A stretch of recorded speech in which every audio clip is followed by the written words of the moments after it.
Itu kitab suci itu tidak ya? Tidak. HP suci. Kalau sudah isi kitab suci, berarti HP suci. Coba lihat perkawinan di Kana. Perkawinan di Kana, Yohanes bab 2 ayat 1 sampai 4.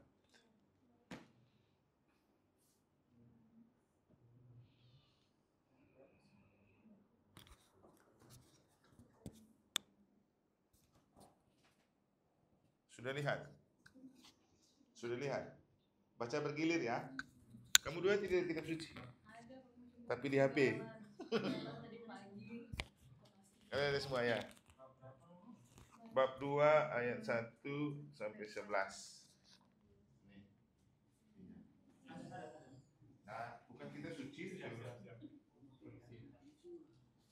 Mulai deh. Perkawinan di Kana. Sabar dulu. Nanti bacanya bergilir ya, sebagai doa pembuka. Marilah kita siap berdoa. Nanti ininya bergilir aja, pegang ya, biar jelas suaranya.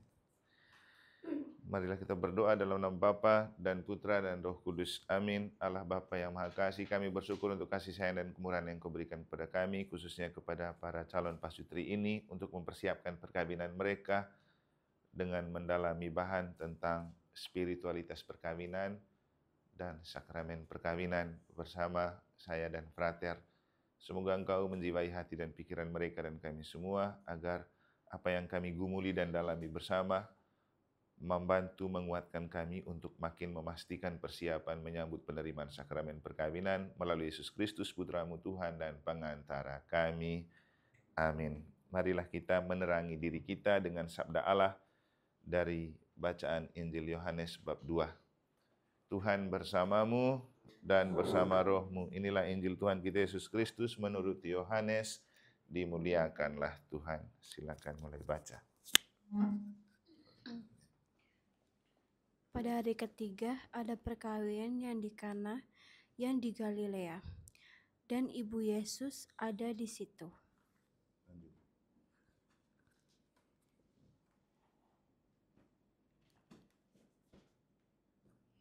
Yesus Besar, yang besarnya.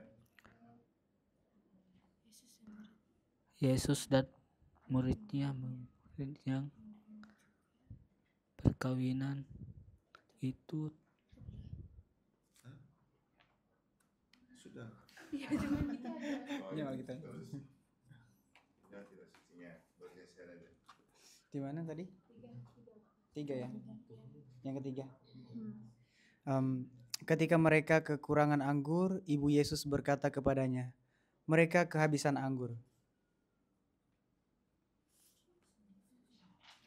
Kata Yesus kepadanya, mau apakah engkau daripada ibuku ibu, saatku belum tiba.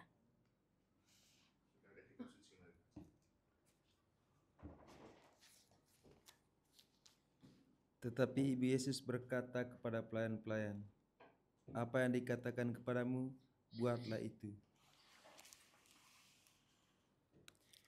Di situ ada 6 tempayan yang disediakan untuk pembasuhan menurut adat orang Yahudi. Masing-masing isinya 2-3 buyung.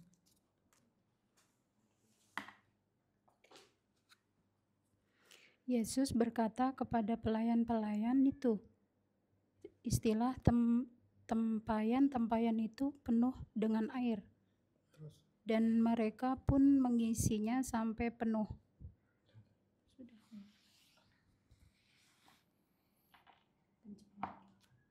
Lalu kata Yesus kepada mereka, sekarang ciduklah dan bawalah kepada pemimpin pesta. Lalu mereka pun membawakannya. Setelah pemimpin pesta itu mengecap air yang telah menjadi anggur itu, dan ia tidak tahu dari mana datangnya, tetapi pelayan-pelayan yang mencedok air itu mengetahuinya. Ia memanggil mempelai laki-laki dan berkata kepadanya, setiap orang menghidangkan anggur yang baik dahulu, dan sesudah orang puas minum, barulah yang kurang baik. Akan tetapi engkau menyimpan anggur yang baik sampai sekarang. Hal itu dibuat Yesus di Kana yang di Galilea, sebagai yang pertama dari tanda-tandanya, dan dengan itu ia telah menyatakan kemuliaannya, dan murid-muridnya percaya kepadanya. Sudah selesai. Oke. Kenapa saya minta kamu baca kitab suci? Karena kitab suci itu adalah sabda yang menjelma menjadi manusia dan tinggal di antara kita. Jadi kalau di bagian awal Injil Yohanes tulis pada mulanya adalah firman, firman itu adalah Allah. Allah memperkenalkan diri kepada kita dalam bentuk firman. Jadi yang ada di kitab suci ini roh yang dibahasakan dengan kata-kata. Tapi itu adalah kata-kata Allah yang dijiwai oleh roh. Kalau kita bicara perkawinan, maka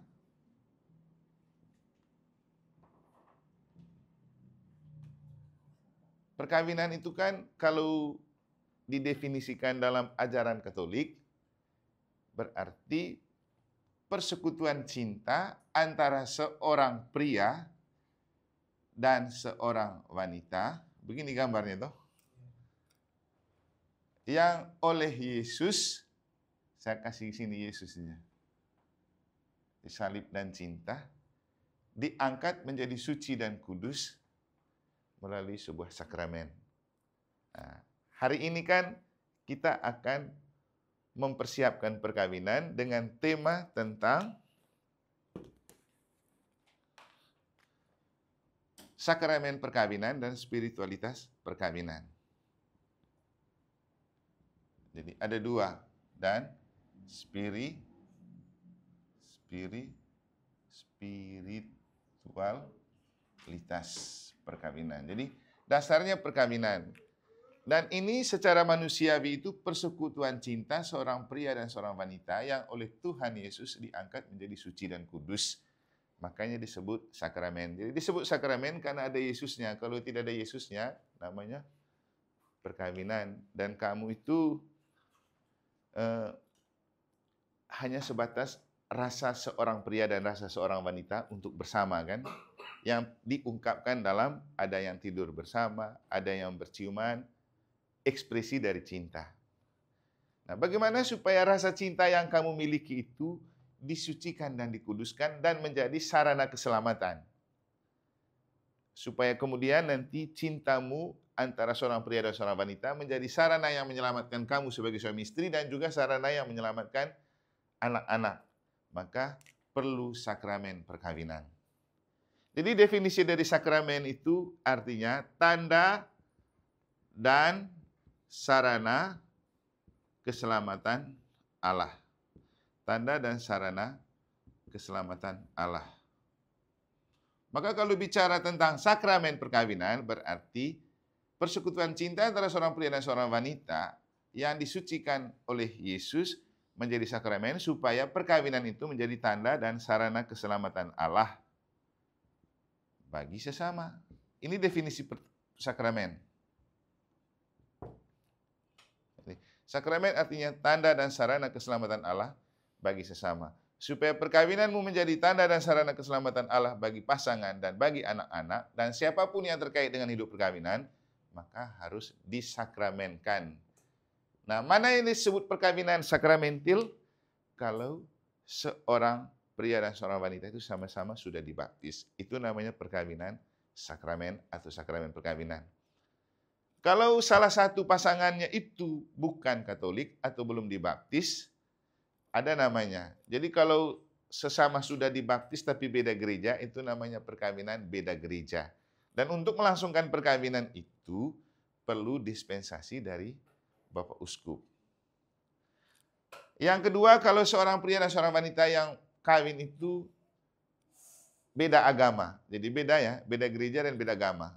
Juga perlu dispensasi Bapak Uskup. Itu namanya disparitas kultus. Perkawinan beda agama. Jadi harus melalui dispensasi Bapak Uskup. Kita kirim dulu surat ke sana dengan beberapa persyaratan, baru boleh melangsungkan perkawinan. Tapi itu bukan perkawinan sakramentil, karena tidak dua-duanya Katolik atau sudah dibaptis. Nanti dalam perjalanan, kalau satu pasangan yang sebelum Katolik itu jadi Katolik, maka kemudian diperbaharui perkawinannya dan diangkat menjadi sakramen. Biasanya waktu ia dibaptis Katolik, maka otomatis saat itu status perkawinannya menjadi sakramen. Nah, ini penting sekali untuk kita. Kalau kami ini kan semua sudah sama-sama Katolik kan? Sudah, ada yang masih campur? Masih Muslim? Berarti kamu nanti beda agama ya? Pakai dispensasi. Dia dalam proses katekumen ya, menuju Katolik. Nanti kamu menikah setelah dibaptis kan? Atau kamu sebelum dibaptis nanti mau menikah, berarti kamu perlu dispensasi kan? Nah, nanti ada dispensasi dari Bapak Uskup, sedang dalam proses ke sana. Tapi kalau kamu bertahan, lebih baik daripada tunggu dispensasi, tunggu dibaptis baru kamu menikah, langsung sakramen. Tapi kalau sudah tidak tahan, sudah nikah saja dulu. Itu untuk sakramen perkawinannya. Tapi tidak apa-apa, yang penting on proses kan. Sekarang ini saya tidak mau mengatakan kamu harus tunggu, tapi kalau kamu menikah sebelum sama-sama Katolik, namanya itu tetap perkawinan tapi belum sakramentil ya. Karena syarat untuk menerima sakramen lain dalam gereja Katolik harus sudah menerima sakramen baptis. Jadi sakramen baptis itu pintu masuk. Kalau sudah terima sakramen baptis, otomatis terima sakramen-sakramen lain. Itu makanya kamu belum disebut sakramen perkawinan karena kamu belum terima sakramen baptis. Nah. Tapi nanti kalau sudah terima sakramen baptis, waktu baptis dewasa, sudah otomatis status perkawinanmu jadi sakramentil. Nah, itu definisi sakramen perkawinan. Jadi tanda dan sarana keselamatan Allah bagi sesama. Jadi intinya, kenapa perkawinan itu perlu sakramen? Supaya Kristus mengangkatnya menjadi suci dan kudus, menjadi sakral, dan kemudian menjadi tanda dan sarana keselamatan Allah bagi sesama. Nah, ini yang susah. Bagaimana supaya perkawinan itu menjadi tanda dan sarana yang menyelamatkan sesama. Sebagai alat di tangan Tuhan kan. Maka itulah kita butuh spiritualitas. Apa itu spiritualitas? Pernah mendengar kata spiritualitas perkawinan? Pernah, karena ada di jadwal ya. Tapi persisnya apa itu spiritualitas perkawinan? Sudah tahu? Belum. Makanya sekarang perlu kan. Nah, yang jadi masalahnya juga nanti setelah kita tahu, paham nggak? Jadi ada dua hal yang penting dalam hidup. Bukan hanya sekedar tahu, tapi mengetahui untuk paham. Dan untuk bisa paham, itu pengetahuannya jangan abal-abal gitu. Harus mendalam. Contohnya begini, kamu dua namanya siapa tadi? Regina. Pasanganmu? Edi. Contohnya gini, mereka sudah pacaran hampir 1 tahun ya? Belum ya? Mereka sudah saling mengetahui. Edi tahu Regina dan juga sebaliknya. Tapi apakah mereka betul mengetahui lebih dalam? Belum tentu. Belum kan? Apalagi waktu pacaran biasanya munafiknya tinggi. Iya ya. Yang baik-baik semua yang tampak. Nanti kalau sudah menikah, yang jelek-jelek semua yang muncul. Ya, baru kaget. Ya, makanya supaya tidak kaget, pacarannya jangan main-main. Jadi harus untuk dipakai kesempatan untuk saling mengenal. Kenapa? Bukan hanya sekedar mengetahui yang penting dari saling mencintai, tapi saling mengenal. Karena saling mengenal itu begini. Misalnya gini, bukan pasangan nih, saya dengan Frater Edo. Dulu sebelum saya ke Mataram, saya tahu Frater Edo itu salah satu frater calon imam Keuskupan Denpasar dan top di Mataram. Saya tidak tahu Frater Edo dalam kelebihan dan kekurangannya. Begitu sudah sampai ke sini kan, pengetahuan saya berubah menjadi pengenalan dengan ketika sering ada bersama, ngobrol, bercerita, semakin mengetahui latar belakangnya, mengenal sifatnya, dan karakternya.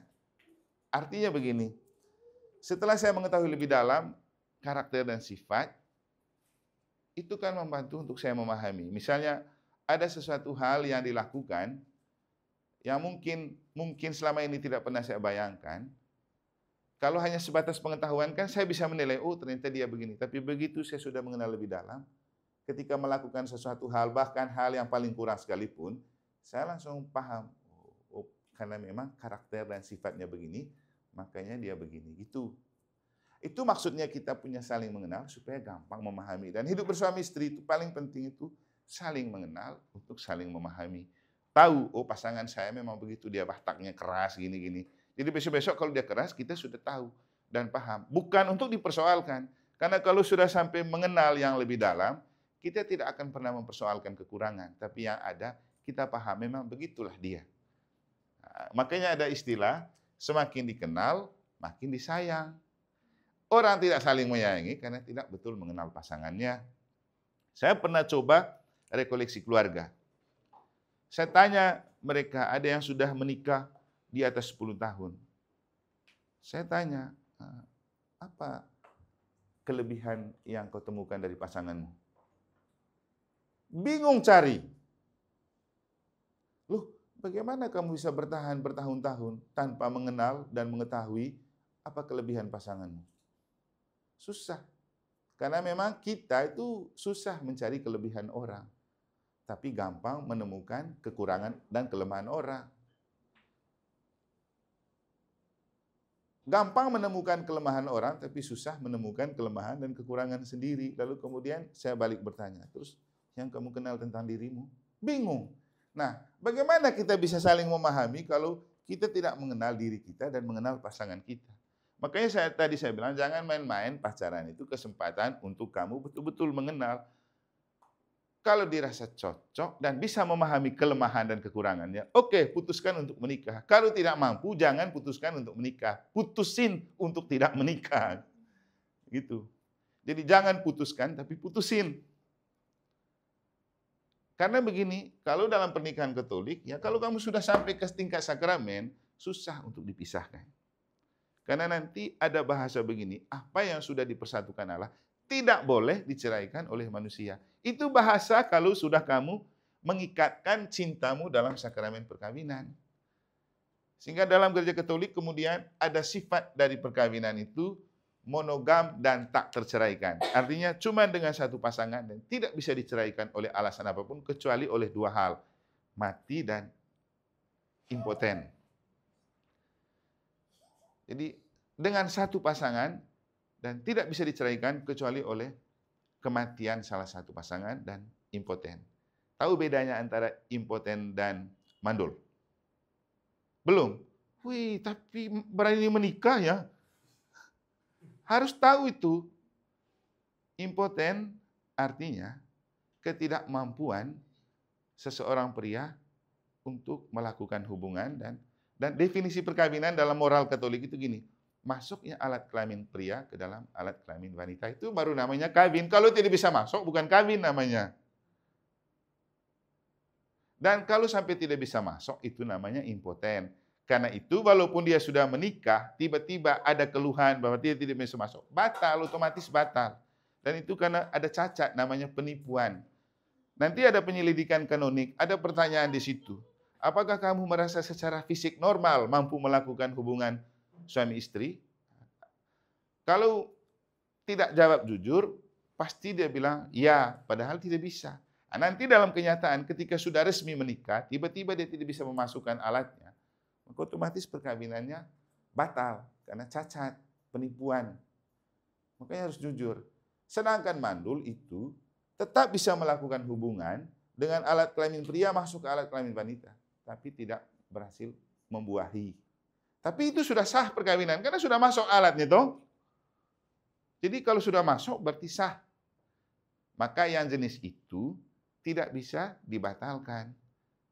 Maka dalam perkawinan Katolik, kalau kamu sudah menikah, bukan impoten, tapi mandul tidak jadi alasan untuk cerai. Sehingga kalau bilang, kami tidak bisa ada anak, kami cerai saja dalam gereja Katolik, tidak. Walaupun tidak bisa ada anak, tapi sah kamu punya hubungan perkawinan. Nah, belum lagi nanti dalam gereja Katolik ada istilah perkawinan ratum dan konsumatum. Ratum artinya perkawinan yang sah dilakukan di dalam gereja dalam bentuk pemberkatan.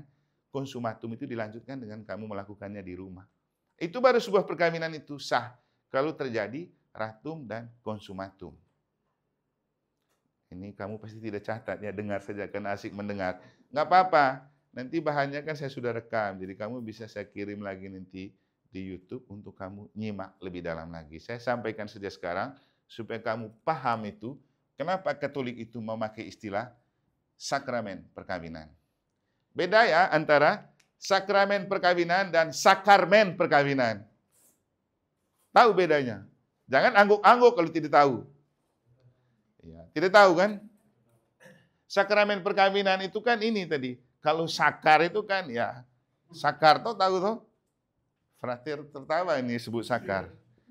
Beda antara sakramen ini dan sakar. Sakar itu kan begini, kamu andalkan saja kamu punya alat kelamin untuk menikah. Sakar kan istilah untuk alat kelamin laki-laki kan sakar toh? Iya, kamu tidak menikah dengan mengandalkan itu. Karena kalau kamu menikah hanya mengandalkan ini barang, maka ya mungkin kamu menikah karena nafsu, bukan karena betul mencintai. Jadi kamu tidak menikah karena nafsu, tapi kamu menikah karena cinta. Beda. Cinta itu bisa diekspresikan dengan hubungan seks, bisa juga diekspresikan dengan perlakuan. Perlakuan mencintai itu menyayangi pasangan. Dan kalau bicara cinta, ini kan ada di hati. Jadi dia itu bisa menghubungkan antara nafsu dan otak. Artinya, kamu bermain pakai otak begitu. Bukan pakai nafsu. Karena efeknya gini, kalau kamu menikah karena nafsu, begitu nafsumu sudah terpenuhi, kamu tidak perlu mencintai lagi. Tapi bukan untuk itu kamu menikah kan? Itu salah satu dari kebutuhan dalam hidup pernikahan. Masih ada hal lain yang perlu dipenuhi. Perhatian, kasih sayang, kan? Makan, minum. Itulah kenapa kita perlu bicara spiritualitas, karena menikah itu bukan hanya tentang hubungan seks, tapi yang paling penting menyangkut seluruh keberadaan seorang pria dan seorang wanita. Mencakup seksnya, afeksinya, emosinya, spiritualnya, gitu. Karena pribadi kita itu istilahnya komprehensif. Seks itu salah satu bagian terkecil dari kebutuhan manusia. Tapi kebutuhan terbesar adalah kasih sayang. Itu kebutuhan terbesar.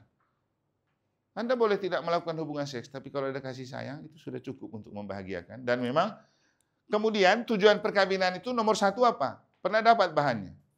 Nomor satu itu kebahagiaan pasangan. Iya toh? Nomor satu bahagia toh? Dan apakah Anda bahagia karena seks? Tidak. Begitu itu sudah terpenuhi, selesai. Setelah itu, belum tentu kamu bahagia. Siapa yang bisa memberikan kebahagiaan? Siapa? Hah? Benar. Banyak orang yang menikah tapi tidak bahagia. Lebih baik kita yang tidak menikah tapi bahagia. Orang bilang tujuan menikah itu saling membahagiakan. Tapi faktanya setelah menikah, orang tidak bisa saling membahagiakan. Sementara kita yang tidak menikah bisa lebih bahagia daripada kamu yang menikah. Nah, makanya zaman sekarang juga kenapa orang lebih banyak memilih hidup sendiri. Kalau orang-orang di kota yang lebih besar itu sudah asik dengan pekerjaan, sudah enjoy dengan hidupnya, dia memilih untuk tidak menikah. Kenapa? Daripada tidak bahagia dan menderita karena menikah, lebih baik hidup sendiri. Tapi kamu ini orang-orang hebat. Berani untuk tetap mau hidup bersama sebagai suami istri walaupun belum tentu membahagiakan nanti ya. Nah, itulah kehebatan kamu. Tapi dengan KPP seperti ini, kamu diajak untuk berpikir, jangan sekedar menikah. Menikahlah sebagai sebuah sakramen dan harus ada spiritualitas yang menjiwai hidup perkawinanmu. Maka kalau bicara spiritualitas, berasal dari kata spirit, artinya roh. Kamu bicara cinta, kan tidak bisa dilihat cinta. Itu kan perasaan, toh. Siapa yang bisa melihat cinta? Itu kan perasaan. Perasaan itu apa? Roh.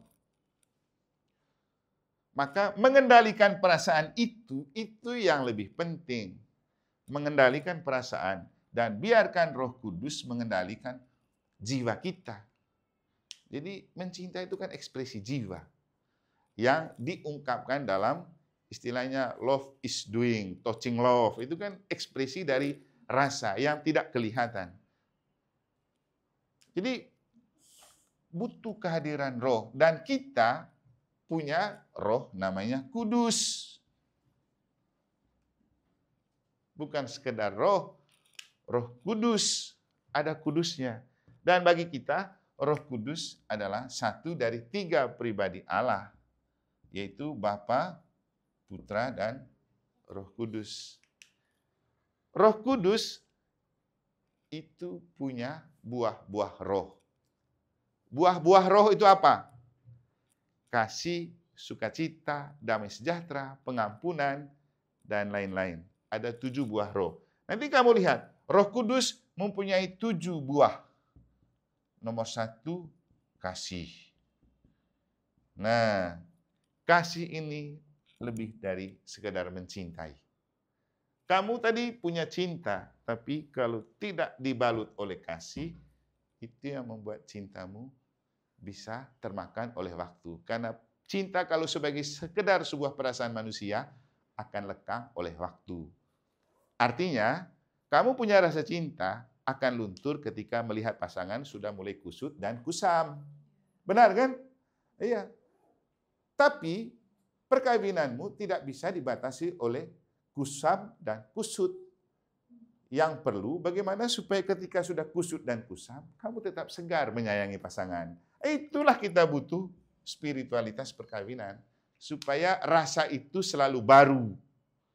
Walaupun badan sudah kusut, tidak ada potongan, tapi rasa cinta itu selalu baru. Dan itu hanya bisa diperbaharui oleh roh. Nah, buah kedua dari roh adalah sukacita. Nah, ini kan yang dinamakan kebahagiaan, sukacita dalam hidup.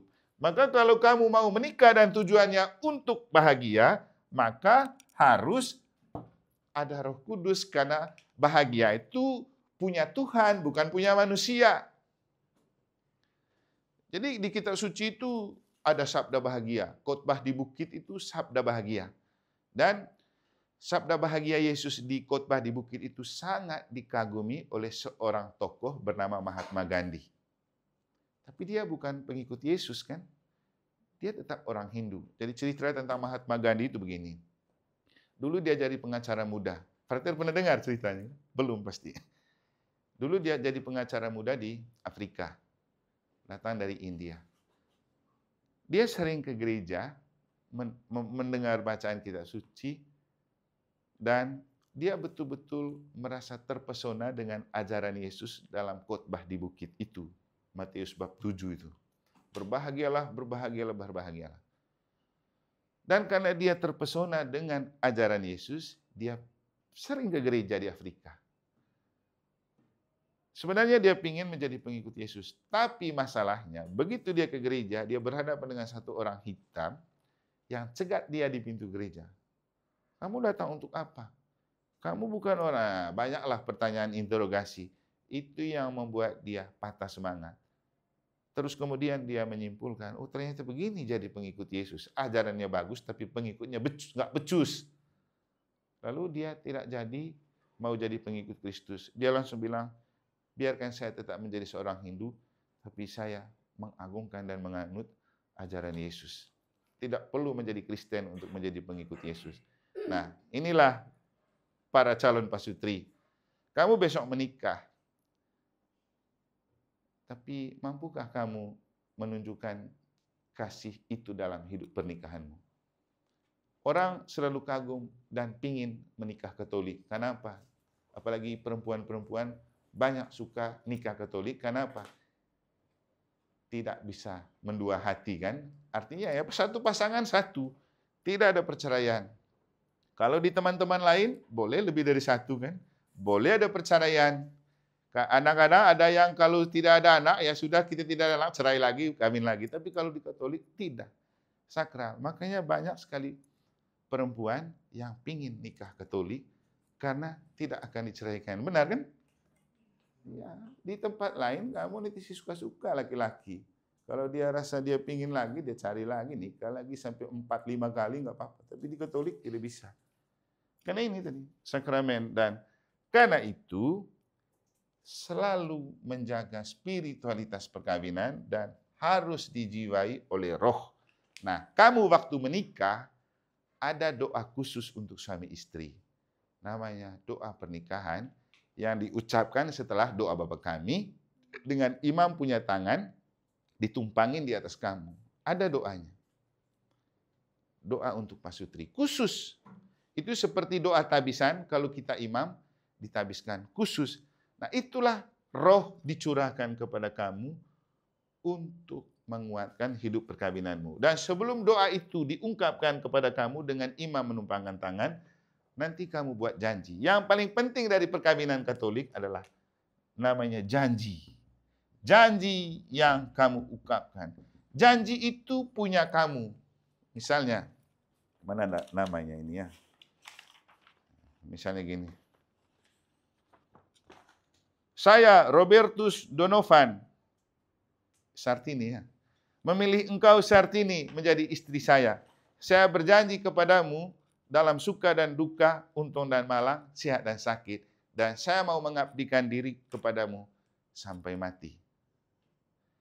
Dikukuhkan dengan pemberian cincin di jari dengan kata-kata, Sartini, terimalah tanda kesetiaanku kepadamu dalam nama Bapa, Putra dan Kudus sampai mati. Lalu kamu berjabatan tangan kan, buat janji. Nah, inilah yang paling penting dari pernikahan Katolik. Perjanjian antara seorang pria dan seorang wanita disaksikan oleh imam dan umat sebagai bentuk kehadiran Allah melihat janjimu di altar suci.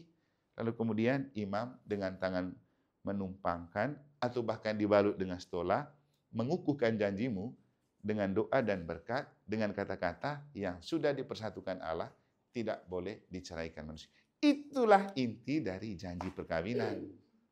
Itu. Lalu nanti setelah doa Bapa kami, dilanjutkan doa penumpangan tangan. Nah, itulah saat di mana roh diberikan kepadamu untuk memelihara hidup perkawinanmu. Biasanya, kata-kata yang dipakai untuk orang menikah, dan memang walaupun tidak sering dipakai dalam pernikahan, karena bebas orang memilih bacaan, tapi kata-kata ini penting untuk kamu. Sama seperti Bapa telah mengasihi aku, demikian juga aku telah mengasihi kamu, tinggallah dalam kasihku. Itu bahasa Yesus. Karena bukan kamu yang memilih aku, tapi aku yang memilih kamu. Maka dalam hidup pernikahan jadinya begini. Bukan Robertus yang memilih Sartini, tetapi Tuhanlah yang memilih Sartini untuk Robertus. Demikian juga sebaliknya, bukan Sartini yang memilih Robertus jadi suami, tapi Tuhanlah yang memilih Robertus untuk Sartini jadi istri. Karena kalau kita kembali ke kitab Kejadian, maka di situ ada cerita begini. Kenapa sampai ada istri? Karena Tuhan tidak tega melihat seorang pria hidup seorang diri. Maka Tuhan berpikir untuk membentuk penolong yang lain yang sepadan dengan dia. Maka Adam, manusia pertama, dibiarkan Tuhan tidur. Waktu dia tidur, dia ambil tulang rusuknya, lalu terciptalah seorang perempuan. Begitu sudah membuat perempuan, Tuhan kasih bangun Adam, lalu dia bilang, inilah tulang dari tulangku dan daging dari dagingku, dan itulah disebut perempuan karena diambil dari laki-laki. Kenapa kemudian istri disebut tulang rusuk? Karena diambil dari tulang rusuknya laki-laki. Artinya apa? Siapakah perempuan yang cocok dengan tulang rusuk laki-laki? Hanya Tuhan yang tahu, karena Tuhan yang ciptakan kita. Itu disebut sebagai jodoh atau tulang rusuk. Jadi bukan kita, tapi Tuhan yang tahu siapa tulang rusuk yang pas untuk kita. Itu kalau dilihat dari segi kitab sucinya. Makanya tadi saya memulai bahan untuk kamu ini dengan baca kitab suci, karena kalau bicara spiritualitas, maka kita bicara roh yang menjiwai hidup perkawinan yang sudah terjelma dalam kata-kata Tuhan di dalam kitab suci.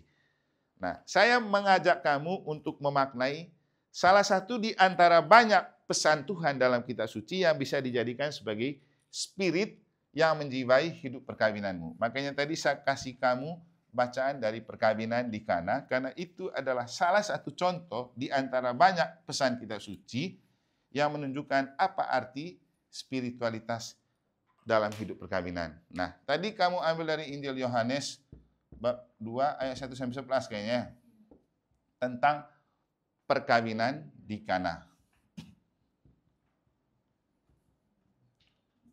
perkawinan di Kana. Nah, coba kamu lihat. Di situ ada perkawinan yang dilangsungkan yang secara manusiawi. Seorang pria dan seorang wanita dinikahkan. Yesus dan Maria diundang. Pertanyaannya, Yosefnya kemana? Kenapa tidak diundang? Tahu? Pasti tidak tahu kan? Kamu juga baru baca kitab suci tadi, toh? Selama ini mana pernah? Itulah orang Katolik. Kalau teman-teman Kristen itu rajin baca kitab suci sampai hafal ya. Tapi sudahlah, tidak penting juga kamu hafal kitab suci. Yang penting kamu hidupkan isinya dalam hidup. Ya, betul ya. Tapi juga kamu tidak pernah tahu bahwa hidupmu sesuai dengan kitab suci. Ya, maka itulah spiritualitas tadi. Sebenarnya kamu sudah hidup sesuai dengan ajaran kitab suci, tapi kamu tidak tahu itu karena kamu tidak pernah baca kitab suci. Bagaimana kamu bangga kalau kamu sudah hidupkan kitab suci? Jadi sesekali baca, biar kita tahu, oh, ternyata saya sudah menghidupkan kitab suci. Senanglah. Nah, Yesus dan Maria diundang. Perkawinan di Kana sebelum mereka undang itu perkawinan yang biasa-biasa saja. Tidak ada rasa berbeda. Karena tidak ada sentuhan Roh Kudus. Bagaimana rasa berbedanya? Gini, awalnya mereka minum anggur yang biasa produk dan buatan manusia. Tapi ketika Yesus mengubah air menjadi anggur, ada rasa berbeda. Tadi di kitab suci kan ada kata-kata begini dari Tuan Pesta dan para undangan. Kenapa kamu kata-kata dari para undangan untuk Tuan Pesta? Kenapa kamu siapkan anggur yang baik di bagian terakhir, sebelumnya tidak baik ya?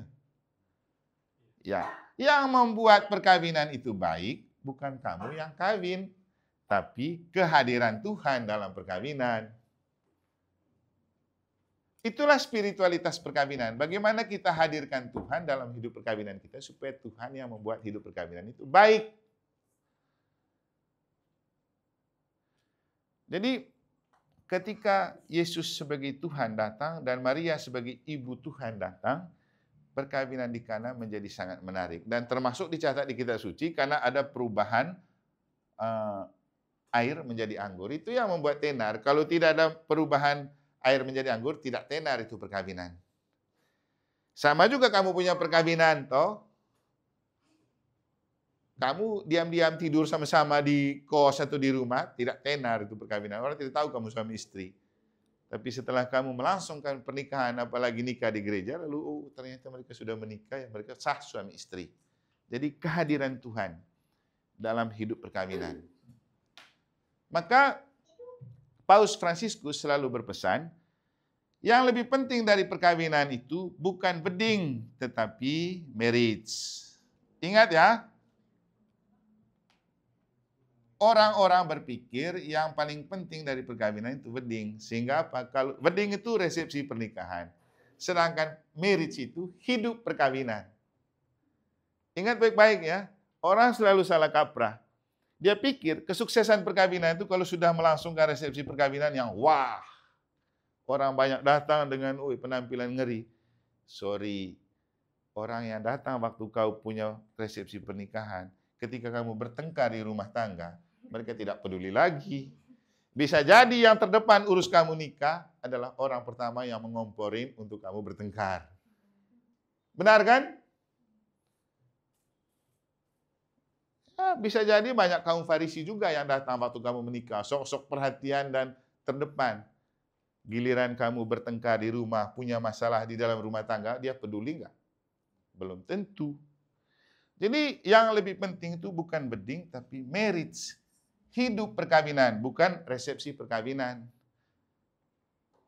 Hidup perkawinan itu artinya bagaimana supaya membuat perkawinanmu benar-benar hidup.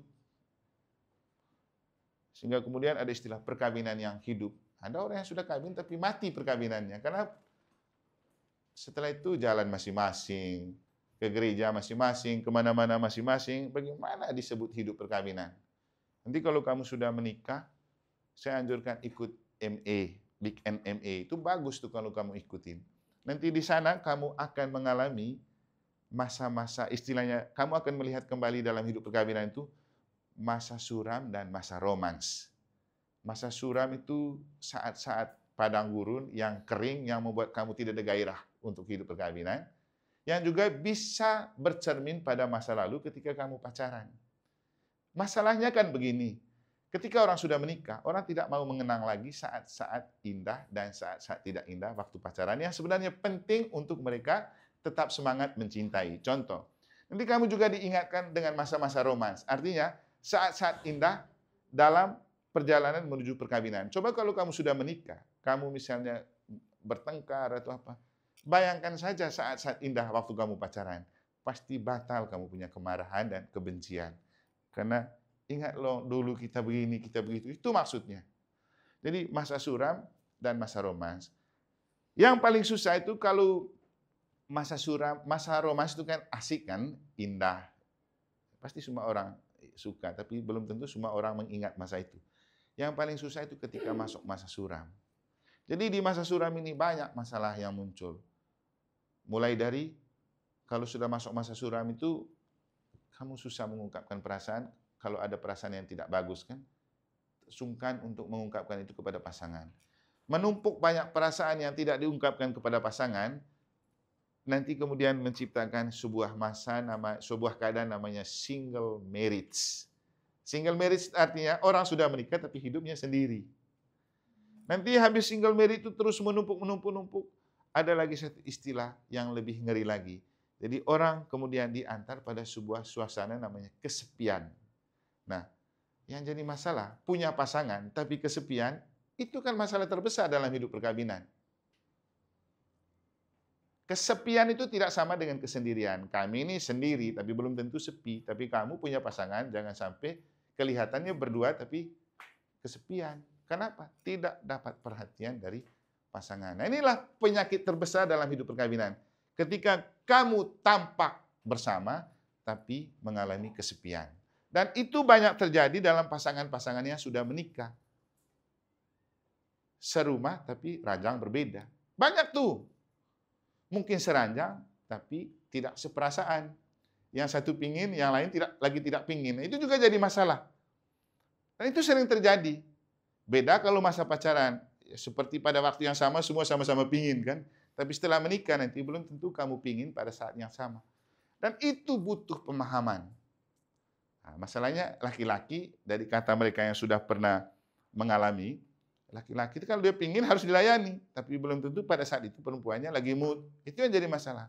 Itu bisa jadi sumber pertengkaran kalau tidak ada roh pemahaman. Memahami kondisi pasangan yang mungkin lagi tidak mood.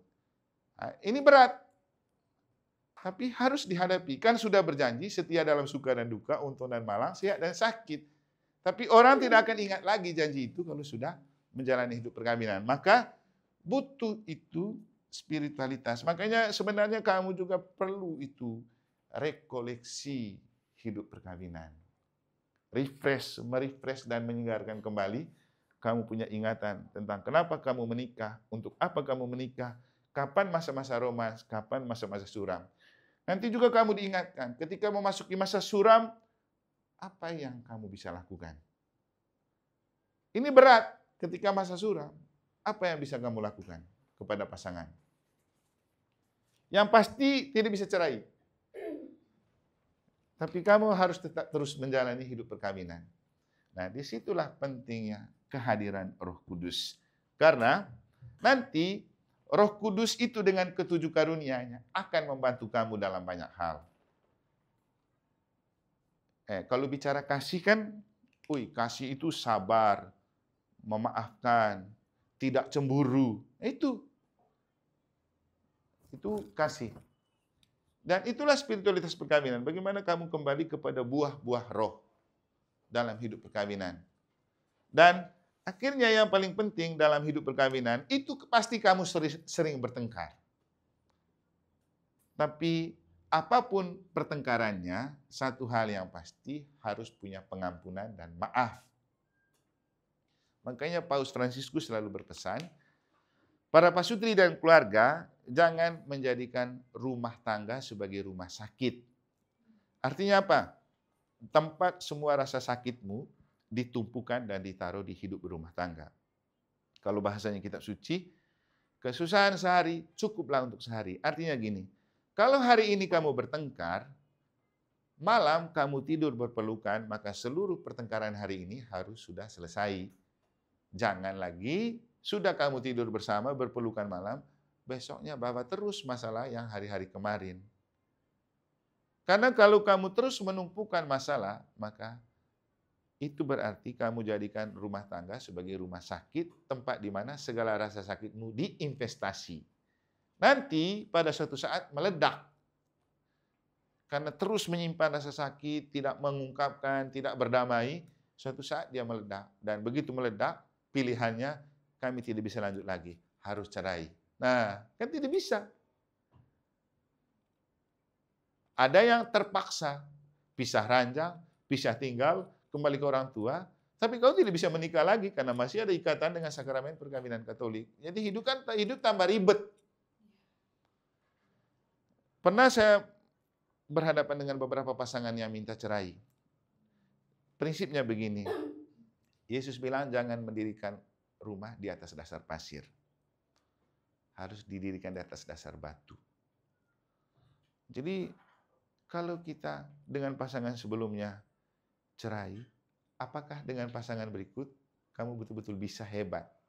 Belum tentu, jangan sampai tambah masalah. Dan itu yang terjadi. Karena kita tidak bisa membangun rumah tangga di atas persoalan. Pasti akan terbawa di pasangan yang baru. Artinya kan kita menciptakan banyak persoalan lagi. Sebenarnya masalahnya cuma satu. Semua masalah hidup perkawinan terjadi karena tidak ada pengampunan dan pemaafan. Pengampunan atau maaf. Padahal sederhana saja. Begitu sudah bertengkar, minta maaf. Selesai. Tapi biasanya gengsi lebih tinggi daripada kerelaan dan kerendahan hati untuk minta maaf. Orang akan pasti ngotot. Dia yang salah, dia harus dulu minta maaf. Masalahnya kamu suami istri, masa kamu ngotot kayak gitu? Tinggal serumah. Paksa harus duluan minta maaf kalau sudah bersalah. Ya, padahal kalau sendiri yang lebih dahulu minta maaf, kan masalah selesai. Dan kita pasti pernah mengalami, begitu kita bertengkar atau bersetegang dengan orang, dan kita minta maaf, pasti lega rasanya kan? Sederhana saja. Tapi juga begini, kekuatan pengampunan dan maaf itu bukan kekuatan manusia. Karena itu anugerah roh. Maka menjiwai diri dengan Roh Kudus itu adalah syarat untuk kita bisa mengampuni dan memaafkan. Maka kembali ke spiritualitas. Harus ada roh yang menjiwai hidup perkawinan. Jadi mungkin itulah beberapa hal yang saya sampaikan untuk menunjukkan kepada kita. Perkawinan itu biasa, hubungan manusia. Tapi ketika kita membawa itu kepada sakramen, kita mengangkat hubungan manusiawi ini menjadi suci dan sakral karena ada Tuhan di dalamnya. Kalau sudah ada Tuhan di dalamnya, maka Tuhan itu adalah spirit yang menjiwai hidup perkawinan. Spiritualitas perkawinan artinya membiarkan Tuhan hadir dalam perkawinan kita. Dan di mana Tuhan itu? Itulah Roh Kudus. Karena kita tidak bisa lihat Tuhan kita, tapi Tuhan mengirimkan Roh Kudus untuk bekerja di dalam diri kita. Maka coba lihat ini. Ini nih. Spiritualitas perkawinan itu intinya di sini. Berdua bersama berdoa. Dan ini hal-hal kecil yang seringkali orang abaikan. Spiritualitas perkawinan Katolik artinya membiarkan roh yang menggerakkan dan menghidupi hidup perkawinan. Kita makan itu biasa. Tapi makan itu menjadi luar biasa ketika kamu duduk sebagai suami istri dan kemudian kamu berdoa bersama. Mohon Tuhan datang untuk memberkati makananmu. Asik sekali kalau keluarga itu bisa makan bersama dan berdoa dulu. Tapi coba kamu lihat sekarang, Pak Sutria itu keluarga zaman sekarang. Ada waktu untuk makan bersama? Apalagi ada GoFood. Tidak ada waktu untuk makan bersama. Padahal itu waktu yang sangat penting untuk membangkitkan rasa kebersamaan. Rasa memiliki. apalagi disertai dengan doa. Nah, sekarang ini kan era milenial dan modern. Semua makanan sudah disiapkan, bisa pesan lewat GoFood sesuai selera. Otomatis ya, yang pesanannya datang duluan, dia makan duluan. Belum lagi kejar pekerjaan. Jadi kalau jarang kita berdua makan bersama, memang cinta itu gampang luntur. Karena tidak ada rasa memiliki. Sebenarnya yang paling penting dari mencinta itu adalah punya rasa memiliki, yang disebut sense of belonging. Banyak orang sudah punya pasangan, tapi dia tidak punya rasa memiliki pasangan. Yang terjadi, orang lain yang bukan pasangan lebih merasa memiliki pasangan. Nah, kalau orang selingkuh itu, orang senang selingkuh karena pasangan lain merasa lebih memiliki dia daripada pasangannya sendiri. Kan ini kan soal rasa. Jadi beda antara memiliki pasangan dengan merasa memiliki pasangan. Kamu menikah harus punya bukan hanya memiliki pasangan, tapi rasa memiliki pasangan itu jauh lebih penting. Ini betul-betul punya saya. Kalau orang yang betul merasa memiliki pasangan, pasti dia gampang cemburu. Tidak tega melihat pasangannya dekat dan didekati oleh orang lain. Itu kalau punya rasa memiliki. Nah, pertanyaan sekarang di dalam diri masing-masing, kamu punya rasa memiliki, punya rasa sense of belonging terhadap pasangan, atau hanya sekedar memiliki pasangan? Ingat, sekarang banyak orang menikah hanya untuk dapat status. Status sudah menikah. Soal perasaan, orang tidak terlalu peduli kan? Benar kan? Benar. Saya pernah tanya beberapa itu. Kamu untuk apa menikah? Status saja, Romo. Artinya apa? Biar statusnya sudah menikah. Perasaan nanti baru bermain sama orang lain. Bahkan sudah menikah masih merasa memiliki orang lain dan dimiliki oleh orang lain. Itu bahaya itu. Nah, itu. Jadi, ya bahaya. Jadi istilahnya kecil terbawa-bawa, besar termanja-manja. Kan mulai dari hal yang kecil. Orang tuh rasa jatuh cinta itu kalau begini. Pernah kamu potong kuku pasanganmu? Itu hal kecil dan sederhana, tapi kalau bisa melakukan, itu sangat berkesan. Nah, biasanya pasangan sendiri tidak terlalu perhatikan. Orang yang selingkuh itu lebih punya perhatian. Kok mas kukunya sudah panjang nih, belum tentu istrinya sendiri bilang begitu tuh. Setelah itu tambah lagi dengan dipotong kuku lagi. Asik kan? Orang rasa berat begitu dihargai, sampai hal yang paling kecil diperhatikan. Itu kan benih-benih cinta itu begitu dia. Jangan hanya tiba-tiba pangkas yang di atas-atas tidak perhatikan yang kecil-kecil. Jadi berdua untuk bersatu, namanya bersekutu. Jadi kamu dua untuk bersatu, bersekutu. Maka irama hidup perkawinan itu berdua bersama berdoa. Nanti kalau kamu ikut weekend ME ada namanya Pancasila ME. Jadi ada dialog, berdua, segala macam. Nah, kemudian ini tadi, spiritualitas perkawinan itu lebih pada karya roh di dalam hidup perkawinan, di mana Roh Kudus itu punya buah. 1, kasih, 2, sukacita, 3, damai sejahtera, 4, kesabaran, 5, kemurahan, 6, kebaikan, kesetiaan, kelemah lembutan, penguasaan diri. Nah ini nih, seandainya kamu betul punya buah-buah roh ini, saya yakin sekali perkawinan itu langgeng dan membahagiakan. Kenapa? Ada kasih, kalau ada kasih pasti ada kebahagiaan. Nanti kita lihat, kasih itu apa? Nah ini lagi sabar. Banyak pasangan yang tidak sabar, makanya bertengkar dan berkelahi terus. Sabar, tapi kita tidak bisa sabar kalau Tuhan tidak bekerja di dalam diri kita. Kemurahan. Jangan lupa, banyak juga pasangan yang setelah menikah, pelit sewaktu pacaran royal. Karena tidak ada kemurahan ini. Waktu pacar royal, setelah menikah pelit. ATM dibawa sendiri terus. Ini itu tuh. Sebelumnya waktu pacaran, ya ini kamu bawa aja. Setelah nikah, kancing semua, pin dan lain-lain. Taruh di dompet sendiri terus. Nah, ini kebaikan. Ini kesetiaan. Kemarin saya berkhotbah tentang kamu boleh punya cinta, tapi kalau tidak ada kesetiaan, buyar cintamu. Karena cinta tanpa kesetiaan itu mubasir. Ini nih, setia. Ini yang paling susah. Setia. Makanya kamu berjanji itu, saya berjanji untuk setia kepadamu dalam suka dan duka, untung dan malang, sehat dan sakit. Jadi cinta tanpa dibarengi kesetiaan itu akan hancur. Kelemah lembutan ini juga penting. Ini ada di kitab suci itu. Bagaimana istri lemah lembut terhadap suami, suami lemah lembut terhadap istri. Penguasaan diri ini mawas diri ini. Kalau kamu ikut ME ada namanya mawas diri. Bagaimana bisa menguasai diri agar terkontrol. Nah, ini yang susah. Kalau sudah emosi naik, susah menguasai diri. Satu kali ada satu pasangan, waktu kita ikut ME, mereka sharing.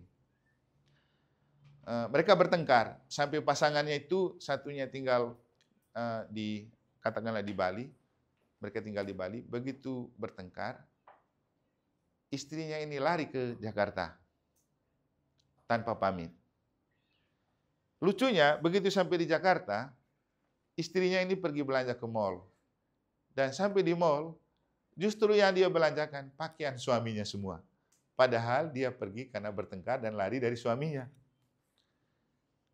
Jadi ke mall dia pergi, dia belanja pakaian suaminya. Nah, persoalannya setelah penuh koper ini pakaian suaminya, bagaimana dia bawa pulang? Kan dia lari ini. Itu juga berat untuk dia. Bagaimana ini saya sudah belanja banyak. Akhirnya dengan modal nekat dia kembali. Begitu mendekati rumah, masih juga dia berpikir, saya kembali ke rumah ini diterima nggak sama suami? Sudah dia berani datang, sampai di pintu, begitu dari jauh suaminya, langsung suaminya, Mak, kok pulang? Sudah, jadi. Lalu saya bilang begini, kamu tahu kenapa bisa begitu? Tahu kenapa? Itulah kekuatan sakramen perkawinan. Badan boleh berbuat lain, tapi roh tetap bekerja. Roh tetap bekerja. Jadi tidak bisa hidup perkawinan itu langgeng tanpa berdoa. Tanpa kembali ke sakramen perkawinan. Nah, contoh yang lain lagi begini. Ada sebuah pasutri yang sepakat untuk cerai. Suatu kali mereka karena sudah sepakat untuk cerai, ya ajak jalan-jalan malam minggu terakhir bersama. Begitu mereka jalan-jalan, mereka lewati sebuah pintu gereja yang sedang terbuka karena masih ada misa. Lalu istrinya bilang, Pak, kita mampir sebentar di gereja biar ini menjadi kesempatan terakhir kita bersama. Sudah mereka mampir di gereja, misanya sedang berjalan. Sudah mereka ikut dengar khotbah. Ternyata terinspirasi oleh khotbah. Lalu kemudian setelah menikah, mereka bilang, nggak usah kita lanjut jalan-jalan, kita kembali ke rumah. Kembali ke rumah dan kemudian mereka rujuk kembali. Artinya apa? Jangan main-main dengan kekuatan Ekaristi, misa. Jangan setelah menikah hilang tidak pernah ke gereja. Tidak. Kamu punya banyak persoalan dalam hidup perkawinan, tapi Tuhan tidak mungkin tidak peduli dengan masalah kamu. Yang jadi masalah, kalau ketika kamu punya masalah, lari ke Tuhan enggak? Jangan lari ke lain hati. Kalau ada masalah, jangan lari ke lain hati, lari ke Tuhan. Ke tempat di mana kamu meneteskan air mata untuk berjanji setia kepada pasanganmu. Kiblatnya di situ. Jangan lari ke tempat lain. Lari ke tempat di mana kamu mencucurkan air mata untuk mengungkapkan janji. Tapi jarang saya lihat orang, kalau sudah ada masalah, larinya ke gereja, larinya ke misa. Yang ada, lari ke lain hati cepat-cepat. Kadang-kadang buat masalah dengan pasangan sendiri supaya ada alasan, cepat-cepat lari ke lain hati. Emangnya sampai di sana kau aman? Tidak akan.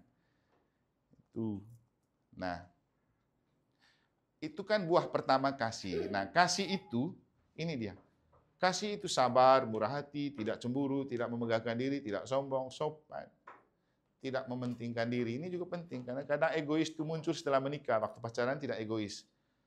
Tidak pemarah, pemaaf. Ini.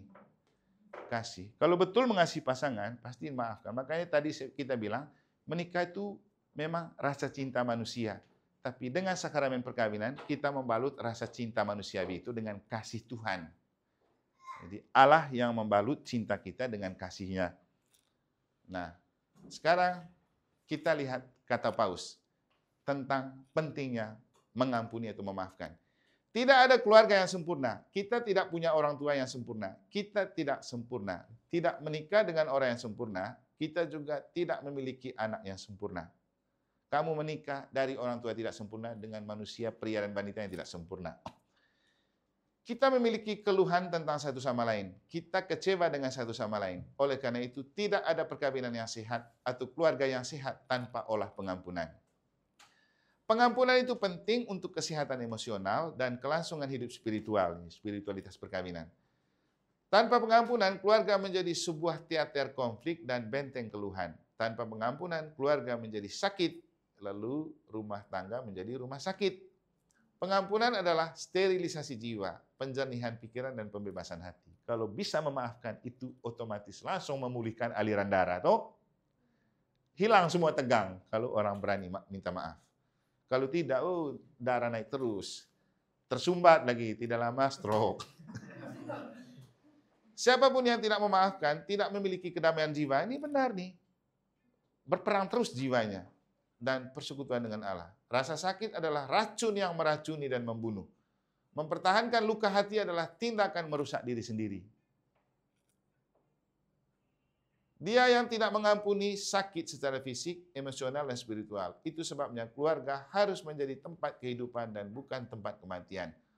Sebuah tempat penyembuhan, bukan tempat penuh dengan penyakit. Di tempat kerja kamu sakit hati, pulang ke keluarga harus sembuh di sana. Jangan sakit hati di rumah, bawa terus kamu sampai ke tempat kerja. Kamu tidak lama pecat tuh. Karena kerja dengan sakit hati dan setengah hati. Jadi, sebuah panggung pengampunan dan bukan panggung rasa bersalah. Pengampunan membawa sukacita. Plong rasanya. Siapapun yang tidak memaafkan, tidak memiliki kedamaian jiwa dan persekutuan dengan Allah. Rasa sakit adalah, ini tadi, sambungannya. Racun yang meracuni dan membunuh. Ini dia. Mempertahankan luka hati adalah tindakan merusak diri sendiri. Dia yang tidak mengampuni sakit secara fisik, emosional, dan spiritual. Itu sebabnya keluarga harus menjadi tempat kehidupan dan bukan tempat kematian. Sebuah tempat penyembuhan, bukan tempat penuh dengan penyakit. Sebuah panggung pengampunan dan bukan rasa bersalah. Jadi inilah pentingnya pengampunan dari keluarga. Maka, resep perkawinan yang langgeng. Resep untuk pernikahan langgeng dengan 3 ungkapan sederhana, yaitu tolong, terima kasih, dan maaf. Itu saja, 3 kata itu yang kami ingat. Pak, tolong ya. Kalau sudah ditolong ya, terima kasih. Kalau menyakitkan, minta maaf. Selesai, coba kamu pakai saja 3 tips ini. Ungkapan sopan, terima kasih, dan penyesalan akan membawa melestarikan pernikahan dan meningkatkan cinta dari waktu ke waktu. Karena gini, meningkatkan cinta dari waktu ke waktu. Jangan berpikir setelah kamu sukses menikah, kamu sukses mencintai. Bukan. Selalu saya bilang dalam khotbah, orang pacaran itu karena jatuh cinta. Tapi orang menikah itu karena menjatuhkan pilihan untuk merawat cinta yang baru dimulai dalam perkawinan. Jadi itu. Jadi perlu dipelihara rasa cinta itu dan perlu ditingkatkan dari waktu ke waktu. Jangan berpikir sudah menikah selesailah, tamatlah saya mencintai. Bukan, itu baru awal. Jadi jangan mengakhiri hari tanpa membuat perdamaian. Bila pasangan mengakhiri 1 hari dalam pernikahan tanpa perdamaian, maka pernikahan tersebut akan menjadi keras dan dingin dan menjadi sulit untuk berdamai pada hari berikutnya. Setiap orang pasti pernah membuat kesalahan dan tak ada satu orang pun yang sempurna, keluarga yang sempurna maupun suami atau istri yang sempurna. Kamu menikah karena tidak sempurna, tapi kamu menikah supaya bisa saling melengkapi menuju kesempurnaan. Dan Yesus bilang apa? Hendaklah kamu sempurna seperti Bapamu di surga. Artinya, hidup perkawinan adalah jalan menuju surga. Surga adalah sebuah definisi, bisa tempat, bisa suasana. Sebagai sebuah tempat, surga itu tujuan akhir ziarah kita di dunia ini. Pasti kita mati semua mau masuk surga kan? Tapi bagaimana mungkin kamu bisa masuk surga kalau tidak menghidupkan perkawinan sebagai tanda dan sarana keselamatan Allah? Surga adalah sebuah suasana, suasana bahagia. Kapan keluargamu bisa merasakan surga kalau tidak pernah bahagia dalam hidup perkawinan?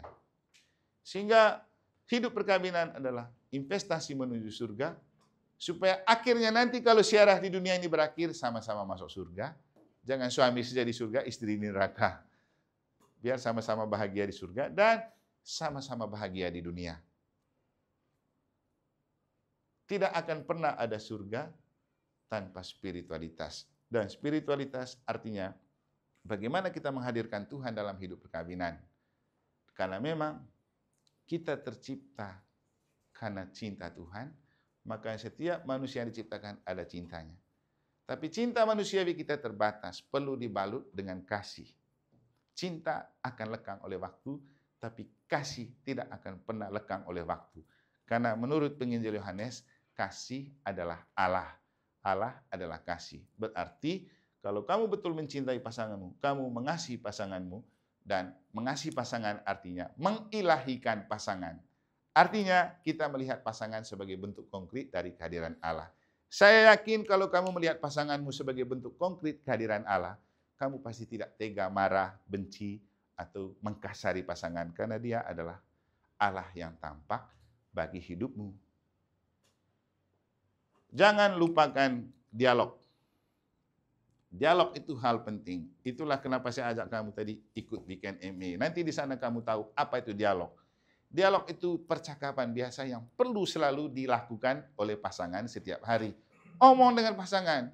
Jangan lebih rileks omong sama orang lain daripada dengan pasangan sendiri. Biasanya saya kasih kepanjangan dialog ini dengan dua hal. Satu, darling, I always love you on God. Sayangku, aku selalu mencintaimu dalam Tuhan. Makanya tadi saya bilang melihat pasangan sebagai bentuk kehadiran konkret dari Tuhan, itu adalah cara terbaik untuk memelihara sakramen perkawinan. Darling, I always love you on God. Jadi dialog adalah kata kunci untuk kamu memelihara sakramen perkawinan dan spiritualitas perkawinan. Maka dengan ini, tema tentang sakramen perkawinan dan spiritualitas perkawinan sudah selesai. Saya bawa frater ke sini sebagai sebuah contoh atau testimoni untuk mengatakan kepada kita apa arti kekuatan spiritualitas perkawinan dan apa arti sakramen perkawinan, sehingga frater bersama kakaknya sampai sekarang, walaupun mereka ditinggalkan oleh bapaknya saat frater masih kecil, hidup perkawinannya tetap hidup. Jadi frater ini kemudian ditinggalkan oleh bapak. Usia berapa ya frater ya? 3 tahun. Dan sekarang frater tetap enjoy hidup bersama kakaknya, bersama mamanya. Apakah tanpa bapak perkawinan hilang? Tidak. Sakramen perkawinan tetap ada. Spiritualitas perkawinan tetap hidup. Nah, itulah yang kemudian menghidupkan frater, sehingga frater kita lihat tetap enjoy juga sekarang. Pasti kamu pingin punya anak seperti frater kan? Tapi bagaimana bisa seperti frater bisa seperti sekarang, dia tetap enjoy dengan hidupnya, sama mamanya, sama kakaknya, walaupun masih kecil ditinggalkan oleh orang tua. Itulah yang perlu kamu dengarkan sekarang dari frater. Bagaimana membangun keluarga yang punya spiritualitas dan tetap setia pada sakramen perkawinan. Nanti frater yang akan melanjutkan untuk berbincang-bincang, berbagi pengalaman dengan kamu. Apalagi usianya hampir sama nih kayaknya ya. Silakan frater melanjutkan untuk pengalamannya.